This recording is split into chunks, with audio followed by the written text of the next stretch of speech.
Karena saya juga pernah pengalaman Iya. kalau ada operasi begitu, kalau lengkap kan aman lewat, Iya. tapi aduh takut mereka tunggu atau bagaimana atau pura-pura apa atau pengalaman menarik.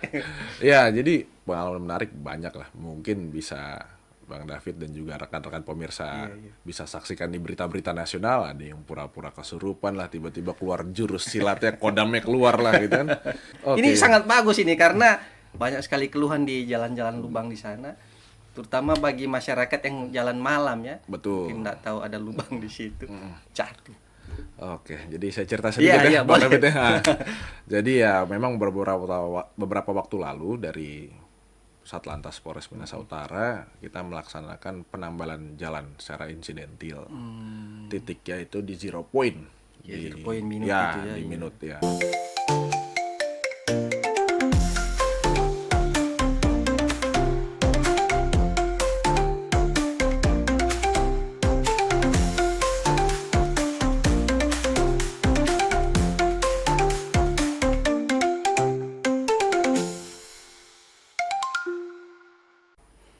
Selamat siang Tribuners, kembali bersama saya jurnalis Tribun Manado David Kusuma dalam episode podcast pada siang hari ini.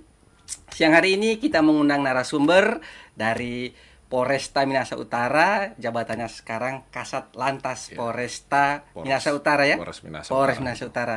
Ibtu Luki Andreas Pangaribuan. Ya, betul. Selamat siang Pak Kasat. Selamat siang Bang David, Iya. gimana kabar? Baik. Ya Tribuners, episode kali ini kita akan membahas mengenai operasi keselamatan yang dilaksanakan oleh Polri, termasuk di Minahasa Utara ya Komandan? Ya, betul. Ya Pak Kasat ya. Ya, betul. Ya. Operasi ini mungkin nanti akan dibeberkan bagaimana apa yang dilakukan oleh Pak Kasat ini. Tapi sebelumnya kita ingin mengetahui dulu background dan mungkin ada yang belum kenal Pak Kasat ini ya. Boleh dicerita sedikit latar belakang dari Boleh, Pak Kasat boleh. ini ya. Pasti banyak juga yang belum kenal Iya. ya. Oke, jadi gini Bang David ya, perkenalkan nama saya Luki Andreas Pangaribuan. Saya selaku Kasat Lantas Polres Minahasa Utara. Pangkat saya Ibtu, kebetulan baru menjabat di Polres Minahasa Utara sebagai Kasat Lantas ini dari bulan Oktober. Kebetulan saya belum 1 tahun di Sulawesi Utara. Ini penempatan kedua saya. Yang pertama saya sebelumnya dinas di Maluku, Provinsi Maluku. Lalu mengikuti jenjang pendidikan selanjutnya. Setelah pendidikan saya ditempatkan di Sulawesi Utara dan sampailah saya di Minahasa Utara. Iya, jadi panjang ceritanya kalau mau Betul. diceritakan. Yang jelas sebagai anggota Polri siap ditempatkan di mana Siap, saja. selalu siap sedia. Nah, Pak Kasat, mengenai operasi keselamatan sendiri, ini apa tujuan dan maksud untuk digelar ini? Selama berapa lama dan mulai kapan, sejak kapan? Bisa dijelaskan ini? Sangat bisa sekali ya. Jadi untuk operasi keselamatan Samrat 2025 ini dilaksanakan dari tanggal 10 Februari 2025 sampai dengan tanggal 23 Februari 2025 selama 2 minggu kurang lebih. Tujuannya apa? Dari pimpinan pusat Korlantas Mabes Polri melaksanakan operasi kepolisian ini melalui STR Kapolri tahun nomor 259 tahun 2025 bulan Januari. Tujuan dilaksanakan operasi keselamatan ini untuk menciptakan keamanan, keselamatan, ketertiban, kelancaran berkendara. Jadi kalau disingkat itu Kamsel Tipcar yang aman dan tertib menjelang ataupun menghadapi bulan puasa Ramadan dan juga Hari Raya Idul Fitri. Nah, kemudian berarti ini sudah digelar ya? Ini sudah berjalan 4 hari karena terhitung dari tanggal 10 ya Bang. Iya. Sudah berjalan ya. Nah, selama berjalan ini apa yang mungkin pelanggaran-pelanggaran begitu, misalkan dari pengendara sepeda motor atau dari roda 4 mobil di wilayah Minahasa Utara ini yang sering dihadapi oleh komandan dengan Betul. jajarannya ini, Pak Kasat dan Dan jajarannya. tentunya untuk pelanggaran beraneka ragam ya. Untuk di wilayah hukum Minahasa Utara sendiri beraneka ragam juga banyak, mulai dari kendaraan R2, R4, R6. Apa sih tipe atau jenis pelanggarannya? Mulai dari kendaraan R2 tidak pakai helm, knalpot racing, kemudian misalnya kendaraan truk-truk besar itu ya kelayakannya tidak memenuhi standar, entah itu bannya botak, alur ban itu juga merupakan pelanggaran, kemudian muatan lepas, Kemudian juga yang paling klasik untuk kendaraan R4 atau lebih, sabuk keselamatan. Sabuk pengaman Betul, itu yang paling sering dan umum lah. Itu. yang selama ini dijumpai ya. Betul, ya. Kalau sasarannya sendiri itu sendiri kemudian itu pelanggaran itu. Oke. Jadi kalau operasi keselamatan tahun 2025 ini, kami mengedepankan tindakan preventif dan preemptif. Jadi lebih mengedukasi melalui teguran. Kita tidak mengutamakan tilang walaupun tetap ada, tapi target utama kami di sini untuk memberikan himbauan kepada masyarakat tentang Kamsel Tipcar. Jadi banyak pelanggaran namun kita tidak tilang. Kita memberikan teguran. Edukasi. Ya, edukasi. Namun apabila selama operasi ini sudah diberikan teguran, namun di kemudian hari didapati lagi, kita akan memberikan tilang. Ya. Kemudian untuk menjadi target operasi sesuai dengan STR Kapolri, ada 9 target. 9 target ya, 9 target. Yang pertama itu kendaraan R2 atau R4 atau lebih yang tidak memenuhi standar pabrikan atau tidak sesuai spektek. Ya, itu kemudian yang kedua, kendaraan yang merubah bentuk dengan menambahkan panjang, lebar atau volume dimensi kendaraan. Kemudian juga yang ketiga, kendaraan R2 yang dimana pengemudinya ataupun pengendaranya ataupun yang dibonceng tidak menggunakan helm SNI. Kemudian ada kendaraan angkutan umum yang digunakan sebagai angkutan mudik karena operasi keselamatan ini dalam mempersiapkan kami nanti menghadapi operasi ketupat pada saat hari raya Lebaran. Kemudian juga ada kendaraan R4 yang menggunakan sirine ataupun strobo yang tidak pada peruntukannya. Itu kami tertibkan juga. Kemudian selain daripada kendaraan dari 9 target tadi, diantaranya juga ada satu target yang juga disoroti, tapi bukan terkait kendaraan, melainkan tempat wisata. Tempat wisata yang tidak memiliki lahan parkir. Ya, karena Bang David, tempat wisata ini kan pasti akan menghadapi libur panjang. Iya, betul. Otomatis terjadi lonjakan pengunjung. Oke. Di tempat-tempat wisata biasa orang libur panjang mereka berkreasi, itu yang kita antisipasi. Kita sudah petakan ada beberapa tempat wisata yang akan menjadi objek destinasi wisata, dan juga dari Dikmas kami sudah mendatangi dan mendatakan mana lokasi-lokasi wisata yang tidak memiliki lahan parkir ataupun kurang memadai. Tujuannya apa? Jangan sampai ketika nanti terjadi lonjakan pengunjung, Betul.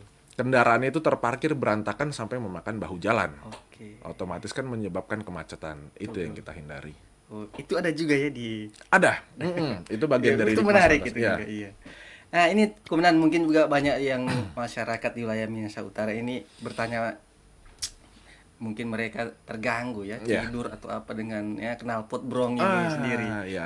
I see. Walaupun tanpa operasi keselamatan ini, Satlantas juga kan tetap kalau mendapati akan melakukan tindakan ya. Itu sebenarnya bagaimana aturannya ini kemudian? Karena ada juga mereka berkila, wah ini memang dari pabrikannya sudah suaranya begini. Ya, itu bagaimana sendiri? Ya, ini banyak ya terkait knalpot brong ini tidak hanya di Minahasa Utara, bahkan seluruh Indonesia pun masih menjadi momok, apalagi khususnya masyarakat yang pada saat jam tidurnya terganggu oleh aktivitas masyarakat yang menggunakan R2, R4 yang menggunakan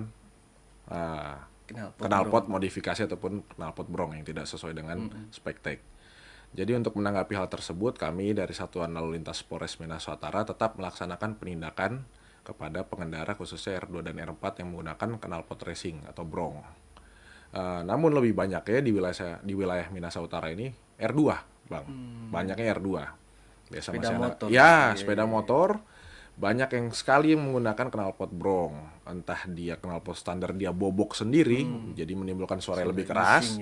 Ataupun beli knalpot ya di toko-toko onderdil ataupun variasi kendaraan bermotor. Itu dia pasang. Jadi kita laksanakan penindakan karena sesuai dengan ketentuan dari Korlantas, penindakan terhadap knalpot brong yang menyebabkan pencemaran suara. Kita laksanakan penindakan dan juga ada juga teguran. Tapi di garis bawahi dalam teguran ini kita menyita knalpot yang digunakan tersebut dengan tujuan agar di kemudian hari tidak digunakan lagi. Jadi semisal kita temui secara kasat mata, kita laksanakan penindakan. Diambil penindakan ataupun teguran. Kemudian kita tahan knalpot brongnya. Ini pun juga kami dari Satlantas Minahasa Utara sedang mengumpulkan barang bukti knalpot brong ataupun knalpot racing yang tidak sesuai standar pabrikan. Kita kumpulkan. Nanti mudah-mudahan bisa terkumpul banyak, bisa kami tertibkan. Kemudian hari nanti knalpot tersebut kita ada rencana untuk membuatkan patung. Ya, kita membuat patung. Jadi patung ini sebagai simbol, masyarakat pun mengingat bahwa knalpot ini tidak pada peruntukannya dan melanggar ketentuan hukum. Itu aja. Terus bagaimana dengan apa ya toko-toko atau yang menjual ini atau gimana? Ya, itu menurut ini saya mungkin begini, dan menurut teman saya juga kurang ahli di sini ya di bidang apa namanya ini sepeda otomotif ya. Knalpot itu sebenarnya ada peredam suaranya sehingga meski dia modifikasinya seperti apa, ada peredam suara sehingga dia enggak bising. Nah, itu bagaimana saya juga kurang tahu itu. Ya, jadi banyaklah variasinya sekarang. Zaman sudah semakin canggih. Dia beli knalpot racing dan sudah disertai tombol. Jadi ketika lihat di depan ada polisi, dia tikam itu tombol peredam itu, suara teduh. Nggak dengar. Cuman terkadang kita juga kita selektif, kita berhentikan khususnya operasi keselamatan ini semua jenis kendaraan kita hentikan. Betul. Kita cek semua kelengkapan surat-surat dan juga kelayakan, kelengkapannya surat-surat dan juga peralatannya ya. Kita cek. Jadi ketika kan ada perbedaannya, Bang, knalpot standar dengan yang tidak standar. Karena pada dasarnya knalpot racing atau brong ini kan digunakannya untuk sirkuit. Oke. Ya, itu memang sirkuit. untuk balapan ya, bukan di jalanan umum. Modifikasi begitu. untuk kendaraan yang di-upgrade kecepatannya. Namun tetap bisa dipasangkan pada kendaraan yang spek standar. Nah, kemudian kita selektif, kita hentikan, kita cek lah knalpotnya satu-satu. Dan beberapa memang kemarin kita ada temukan di Minut mobil lewat, suaranya sudah tidak standar, tapi pelan dia. Agak sopan dia suaranya, tapi mungkin bukan dia lihat standar. ada polisi ya. Iya, akhirnya kita hentikan. Ini berawal dari sebenarnya bukan pure dari suara knalpot. Kita lihat sesuai dengan target operasi keselamatan, lupa tadi saya sampaikan. Salah satunya adalah TNKB yang tidak sesuai spektek dari Korlantas. Ya, betul. kita melihat kendaraan ini, plat nomornya ini tidak sesuai yang dikeluarkan oleh Samsat. Betul. Jadi kita hentikan, mau kita beri teguran. Tapi kok ketika didekati oleh petugas suaranya agak lain. Ketika dibuka kacanya kita lihat ada tombolnya. Coba kita tes, Bu, ditekan tombolnya, betul. Jadi knalpot racing, suaranya kenceng. Jadi itu langsung diambil tindakan ya. Ya, kita berikan teguran dan juga mencopot knalpotnya tersebut agar tidak digunakan. Berarti intinya tidak sesuai spesifikasi yang dari pabrikan. Betul. Bagaimana dengan toko-toko yang menjualnya ini kemudian? Untuk imbauan mungkin kepada itu ya. Jadi ini juga mungkin tidak hanya di Sulawesi Utara, bahkan sekali. seluruh Indonesia terkendala terkait pendistribusian knalpot tersebut. Banyak toko-toko otomotif ataupun variasi kendaraan bermotor masih menjual. Ya namun kita menghimbau di sini. Apabila ingin menggunakan ya silakan menggunakan, namun pada peruntukannya itu apabila mau di sirkuit silakan di sirkuit balap ataupun ada event-event balap silakan, tapi untuk hari-hari apalagi untuk main-main gas itu kan agar masyarakat tahu semua, orang yang mendengar itu belum tentu suka gitu loh. Bahkan Mungkin bisa menimbulkan keributan panjang lagi ceritanya. Bahkan rata-rata kan knalpot brong ini yang menggunakan ya masih umur muda lah. Betul. Anak-anak muda masih mencari jati diri ya. Mungkin mereka merasa keren, tapi kan mereka tidak memikirkan apa yang orang dengar. Itu dia. Keresahan ya. Intinya gunakanlah dengan bijak sesuai peruntukannya. Kemudian ada pengalaman menarik unik enggak selama melakukan operasi keselamatan? Karena saya juga pernah pengalaman kalau ada operasi begitu, kalau lengkap kan aman lewat, tapi aduh takut mereka tunggu atau bagaimana atau pura-pura apa atau pengalaman menarik. Ya, jadi pengalaman menarik banyak lah. Mungkin bisa Bang David dan juga rekan-rekan pemirsa bisa saksikan di berita-berita nasional, ada yang pura-pura kesurupan lah, tiba-tiba keluar jurus silatnya, kodamnya keluar lah gitu kan. Tapi kalau di Minahasa Utara ini belum pernah sih saya temukan, cuman yang pasti ya ada uniknya juga, selalu lah. Di balik diberhentikan polisi pasti selalu ada cerita. Entah alasan, aduh Pak kita buru-buru Tinggalan. Pak, tapi mama sakit, tapi om ada ini, tapi ini kita mau jadi bapak sarani dang. Banyak gitu. Aduh Pak kita so lupa, kita buru-buru Pak. Aduh, kalau lupa-lupa bingung lama-lama. Nanti semua ketinggalan, jalan kaki nanti bapak sama ibu kan, kendaraannya pun ikut ketinggalan. Jadi masalah klasik yang sering disampaikan oleh masyarakat ketika diberhentikan ya itu sih alasannya lupa Pak kita buru-buru mau antar anak, kita ada mau antar barang gitu. Cuman kita jelaskan yang namanya berkendara baik R2, R4 atau lebih ketika sudah memasuki jalan raya itu sudah harus memperhatikan kelengkapan berkendara, surat-surat dan juga kelayakan kendaraan. Itu sudah harus dipastikan. Oke. Ya. Kalau di wilayah Minahasa Utara itu jalan raya itu yang dimaksud itu hanya jalan trans atau jalan-jalan lorong atau seperti apa Komandan?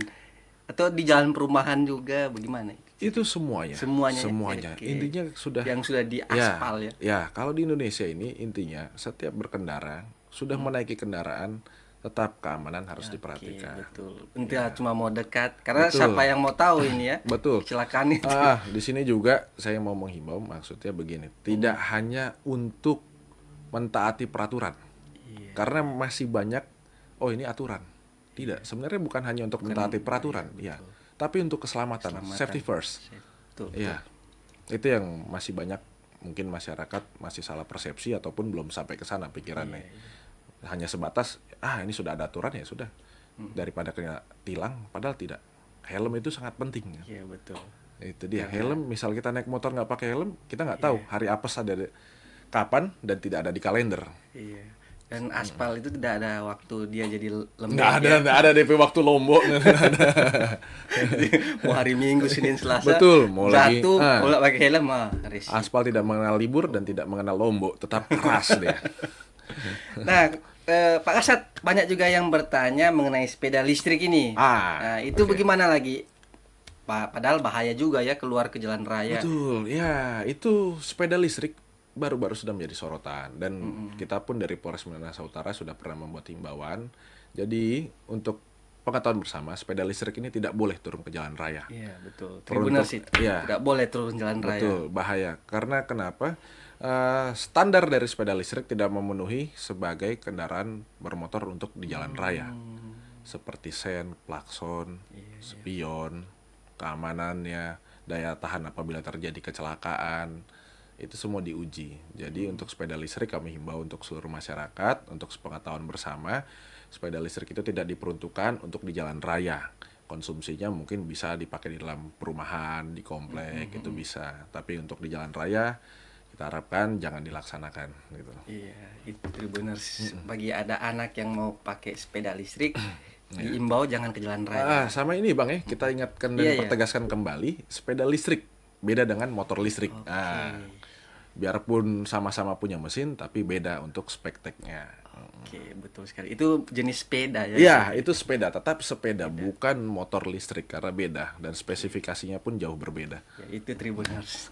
Nah, kemudian ini Pak Kasat di Minahasa Utara ini kan sering berita-berita termasuk Tribun Manado kecelakaan jalan rusak begitu. Baru-baru ini dari polisi berinisiatif saya baca memperbaiki lubang-lubang yang banyak keluhan ini. Nah, itu 0 point dia. Ya itu inisiatif bagaimana itu sampai bisa inisiatif itu. Ini sangat bagus ini karena banyak sekali keluhan di jalan-jalan lubang di sana, terutama bagi masyarakat yang jalan malam ya. Betul. Mungkin nggak tahu ada lubang di situ. Jatuh. Oke, jadi saya cerita sedikit Bang David ya. Jadi ya memang beberapa waktu lalu dari Satlantas Polres Minahasa Utara kita melaksanakan penambalan jalan secara insidentil. Titiknya itu di 0 point. Di 0 point minut di minut ya. Jadi di situ keadaan jalannya agak memprihatinkan karena terdapat lubang yang cukup dalam dan mengingat juga itu jalan yang merupakan pusat aktivitas masyarakat Minut dari arah Manado, dari arah Matungkas menuju Likupang, dari arah Air Madidi, dari arah Sukur juga Kelawat bisa dari situ. Itu pertemuan yang vital. Nah, kemudian saya tidak sebenarnya kalau dibilang inisiatif ya masuk ataupun mengambil langkah cepat, Pencegahan ya ya. pencegahan. Tapi tetap dasar utama kami melakukan itu adalah kemanusiaan. Iya, betul sekali. Jangan sampai ada korban yang disebabkan oleh jalan lubang itu. Jadi kami ya bersama anggota Satlantas mengambil inisiatif atas dasar kemanusiaan, kita menambah lubang itu sementara menggunakan sirtu. Karena yang dikhawatirkan apabila hujan, lubang itu tidak terlihat, permukaannya tidak terlihat. Kemudian nanti ada kendaraan R4 atau R2 melintas tidak tahu ada lubang, kan bisa celaka, jatuh. Itu dia. Itu yang kita khawatirkan, dan bahkan kita khawatirkan menelan korban jiwa. Itu yang kita takutkan, sehingga kita bertindak inisiatif secara cepat untuk menambal sementara. Iya. Karena kalau di jalan, kalau dia celaka sendiri karena lubang, bisa digugat pemerintah. Yang pengelola jalan itu ya sebenarnya. Betul. Ya. Ya, intinya jangan sampai memanjangkan urusan. Apa yang bisa kita cegah. Ini bagus ini. Intinya ya jangan sampai ada masalah. Mencegah lebih baik daripada mengobati itu. Iya, betul sekali. Nah, mungkin Pak Kasat selama operasi ini juga berkoordinasi dengan instansi lain, misalkan pemerintah atau pihak terkait stakeholders dalam hal misalkan mencegah mencegah penyelundupan hewan, miras segala macam. Nah, itu ada juga begitu atau bagaimana ini? Untuk operasi keselamatan ini, yang pertama kita memang berkoordinasi dengan stakeholder terkait, khususnya di forum komunikasi lalu lintas. Itu ada rekan-rekan dari TNI, dari UPTD ataupun Dispenda, kemudian dari Jasa Raharja, Jasa Marga, dan rekan-rekan dari Disub. Mereka ikut andil, dan juga Satpol PP ikut andil juga, semua turun. Jadi selama operasi ini, dan setiap tahun berlangsung operasi selalu dari kepolisian melibatkan satuan samping. Seperti tadi yang Bang David bilang, untuk mencegah hal-hal lainnya selain di jalan, itu betul memang. Karena pada dasarnya sesuai dengan PP 80 tahun 2012 tentang tata cara pemberhentian kendaraan bermotor, dan juga pemeriksaan identifikasi kendaraan bermotor, dan juga penindakan pelanggaran lalu lintas oleh angkutan jalan. Itu kita diperuntukkan untuk melaksanakan penindakan. Penindakannya itu, dan juga pemeriksaan. Nah, pemeriksaan ini dibagi dua. Pemeriksaan secara insidentil ataupun berkala. Pemeriksaan berkala itu dilakukan apabila sudah ada indikator, di mana indikator kecelakaan naik. Nah, pemeriksaan insidentil itu di downgrade lagi menjadi 3, yaitu pada saat operasi kepolisian, pada saat razia, dan juga pada saat mendukung pengungkapan tindak pidana. Ya, dan juga pada saat kegiatan rutin sehari-hari kepolisian. Contohnya pada saat gatur pagi, pengaturan, pengawalan, patroli, itu kita bisa lakukan penindakan. Nah, kemudian pada saat mendukung pengungkapan tindak pidana, disinilah peran kita polisi lalu lintas. Karena banyak tindak pidana yang kadang dilakukan menggunakan kendaraan R2, R4. Iya, betul. Misalnya contoh tindak pidana pencurian, penggelapan. Nah, jadi ketika kita memberhentikan kendaraan, kita cek kelengkapan surat-suratnya dan kelayakan kendaraan, kita bisa mengidentifikasi ataupun patut mencurigai ini mobil jelas atau tidak gitu loh. Iya, betul. Nah, jadi ada waktunya kita mendapati kendaraan, surat-suratnya mati, SIM tidak ada, kita patut mencurigai ini kendaraan apa, backgroundnya seperti apa, apakah kendaraan leasing, ataupun tarikan, atau penjualan kendaraan secara bodong tanpa surat-surat. Itu yang bisa mengungkap kejahatan ya, lainnya. keterkaitannya pengungkapan kejahatan. Seperti betul, itu. Nah, Komandan, Pak Kasat Ya, kemana-mana. Kalau di Manado sih bilang Komandan. Pak Kasat, ini mungkin ada yang ingin bertanya juga mengenai ini, mungkin bisa ini ada koordinasi juga dengan bagian reskrim ya. Ya. Terkait ini penarikan kendaraan di jalan secara sepihak. Nah, mungkin ada cerita-cerita dari Pak Kasat sendiri. Itu bagaimana itu? Wah, kalau penarikan kendaraan secara sepihak yang biasa dilakukan mata elang ya atau debt collector, Debt kalau collector sampai kan di saat sini ini sih selama saya menjabat di di Minahasa Minut, Utara. saya belum pernah menemukan kasus seperti itu. Tapi yang jelas untuk sepengetahuan bersama sekarang itu kan terkait undang-undang fidusia, Bang David. Ya, fidusia itu di mana kendaraan yang dibeli secara kredit belum sepenuhnya milik pembeli. Belum sepenuhnya, maka tidak boleh dipindah tangankan ataupun diperjualbelikan. Karena itu masih kewenangan penuh dari kreditur. Finance yang memberikan kredit kepada pemohonnya.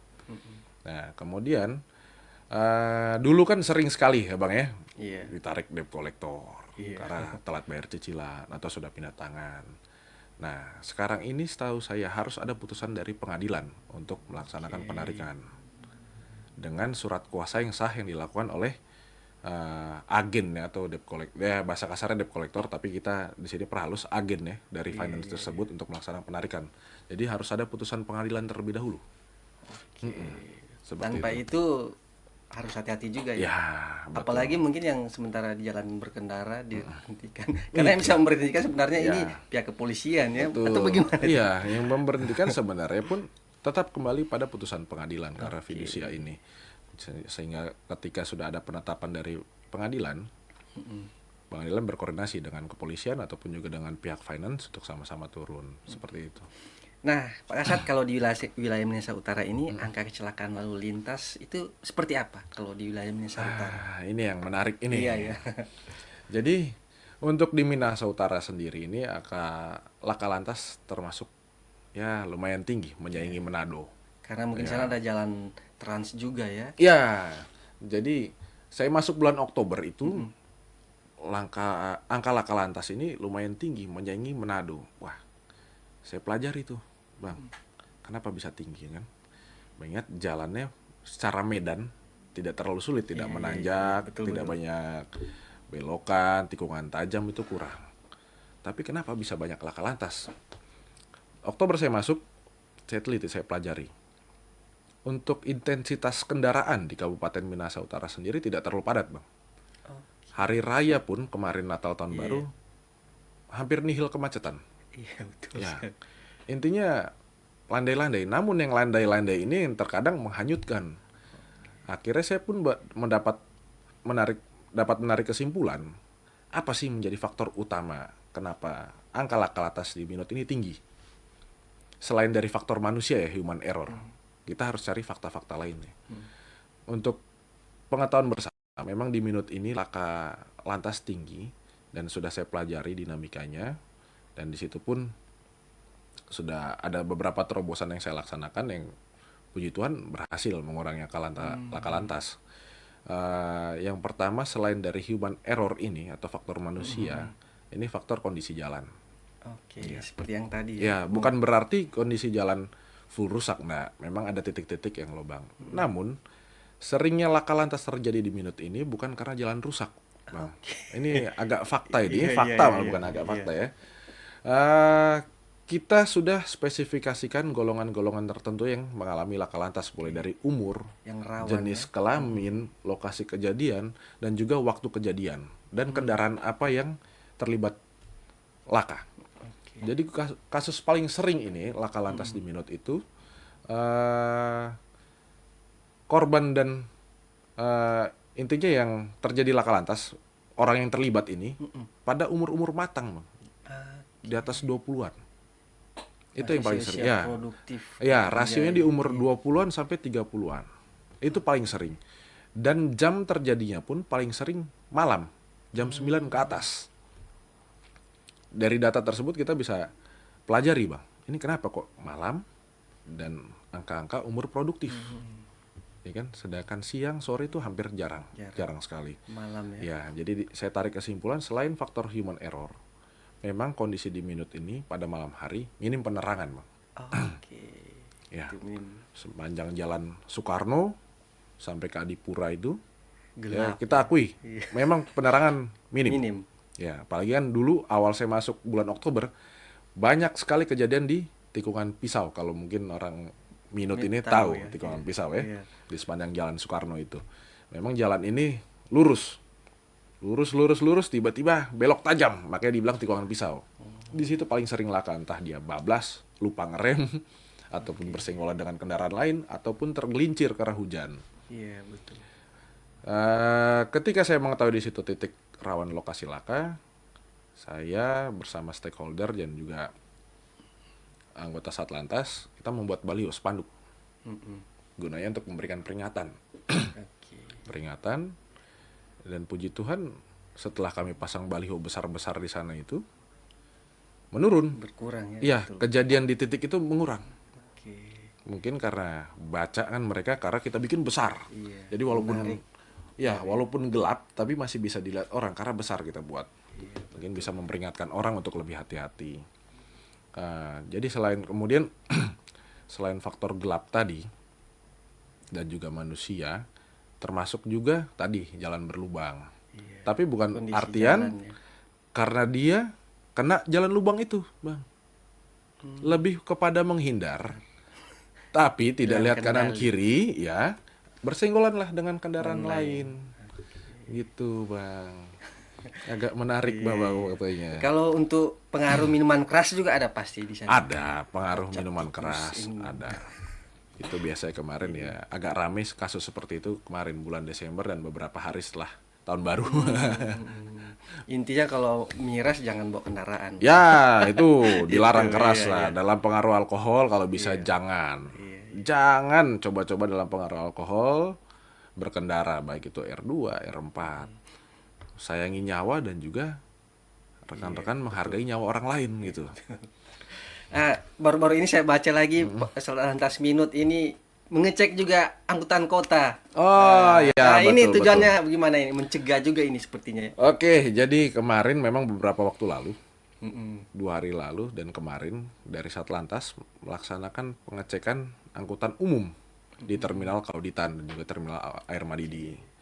Tujuannya apa sih? Kenapa kita mengecek angkutan umum? Oke, saya jelaskan. Jadi ini kita dalam rangka operasi keselamatan. Iya, betul. Yang dimana tadi termasuk dalam 9 target itu memeriksa kelayakan kendaraan angkutan umum yang digunakan sebagai angkutan mudik. Memang mungkin di Minahasa Utara ini untuk euforia bulan puasa Ramadan dan Lebaran kurang. Namun tetap kita laksanakan pengecekan mengingat angkutan umum ini sehari-hari digunakan oleh masyarakat. Iya, betul. Uji kelayakannya kita perhatikan karena jangan sampai menimbulkan lakajol. Lakajol itu dalam artian menyebabkan banyak korban.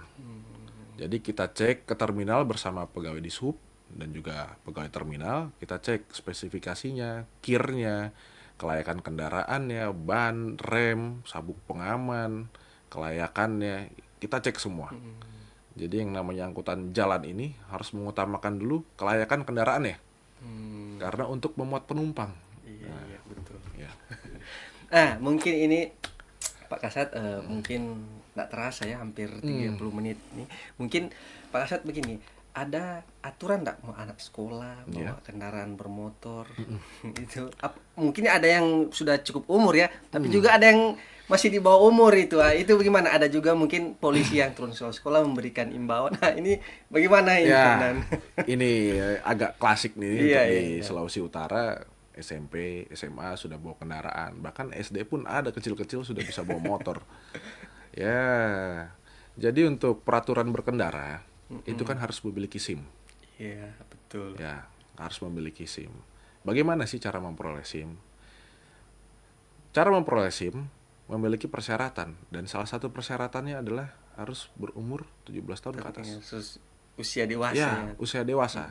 Kenapa begitu di pertimbangan 17? Bahkan di negara lain ada yang memiliki SIM itu harus di umur 21 tahun. Oke. Pertama kita jelaskan dulu di Indonesia kenapa harus 17 tahun. Di Indonesia dianggap umur 17 tahun sudah matang. Matang dalam artian apa? Bukan dewasa atau matang macam buah ya, bukan. Matang dalam artian dapat mengendalikan emosi dan psikologi. Karena dalam berkendara faktor psikologi itu penting. Iya. Terkadang kan kalau sudah macet ataupun kita dalam kondisi capek, itu kita yang mengatur mindset kita, kapan kita untuk berhenti ataupun kita dalam masalah ini bisa dituangkan di jalan ngebut-ngebutan, kan itu nggak bisa juga, tidak diperbolehkan. Maka dari itu di SIM ini dibuat persyaratannya 17 tahun ke atas. Karena dianggap di Indonesia umur 17 tahun ke atas sudah dianggap matang dan Tuh. dapat mengontrol emosinya ya. Gitu. Berarti sebenarnya anak-anak sekolah ini Iya, harus jadi diingatkan sebenarnya juga ya. anak-anak sekolah ini sebenarnya belum boleh. Belum boleh, betul. Kemudian maka dari itu dari Satlantas Minut kami sering datang ke sekolah-sekolah. Bahkan hari Senin ada waktunya kami anggota Satlantas bergantian, ada jadwalnya mengisi Memberikan kegiatan edukasi, memberikan edukasi, contohnya melalui menjadi pembina upacara. Iya, Kenapa pembina upacara? Karena pada saat upacara itu seluruh siswa di sekolah tersebut ada Iya. dan juga guru. Iya, Jadi di betul situ kita masukkan juga himbauan-himbauan terkait Kamsel Tipcar itu. Belum boleh dulu bawa kendaraan masih kecil. Karena kan bahaya di jalan, apalagi banyak yang anak-anak sekolah ini bawa kendaraan tidak dilengkapi dengan helm dan SIM. Iya. Bahkan motornya menggunakan knalpot brong, itu sebenarnya tidak boleh. Maka dari itu tetap kita dari Satlantas melakukan penyuluhan dan himbauan ke sekolah-sekolah. Oke.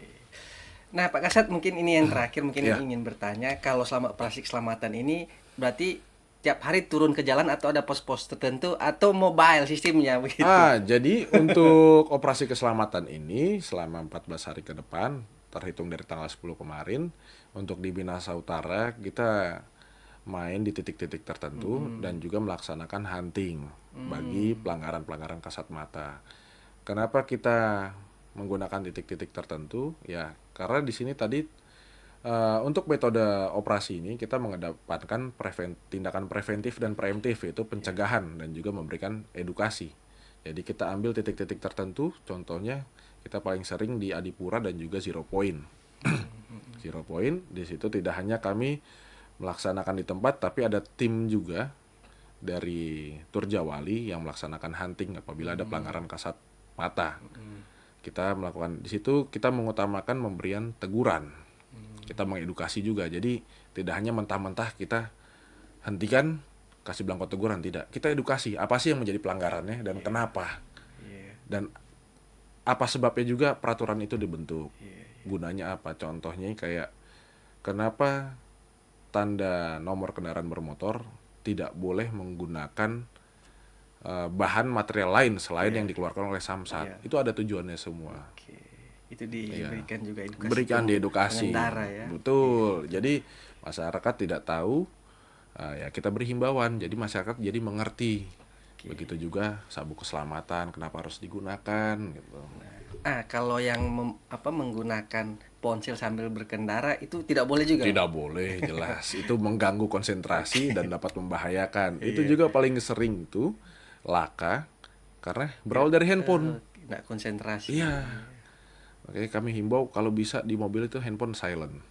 Ataupun memang mendesak akan melaksanakan percakapan, bisa telepon menggunakan handsfree. Oke. Itu biar kita tetap fokus, tangan kita dan mata kita pun pandangan ke depan.